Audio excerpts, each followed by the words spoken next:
నన్ను 3 రోజులుగా ఫ్రిడ్జ్ లో పెట్టి ఇప్పుడు చూస్తే పాడైపోయిందా అంటున్నారు. అరే సూజీ ప్యాకెట్ ఫ్రిడ్జ్ లో ఏం చేస్తోందిరా? నీకు చలికి అలర్జీ కాదా?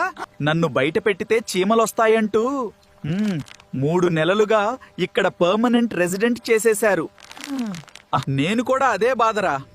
వంటలో ఒక్క స్పూన్ వేస్తారు, కానీ ఇంపార్టెన్స్ మాత్రం హీరోలాగా చూపిస్తారు. నన్ను ఎవరు కట్ చేశారో కూడా గుర్తులేదు. 3 వారాలుగా ఇక్కడ హాఫ్ లైఫ్ బతుకుతున్నా. నన్ను చూస్తే ఇంకా బాధేస్తుంది. టీ కోసం కొంటారు, తర్వాత విద్గే ఫ్రిడ్జ్ కార్నర్ లో రిటైర్మెంట్ ఇస్తారు. మీరు కొత్త వాళ్ళు నా కథ వింటే ఏడుస్తారు.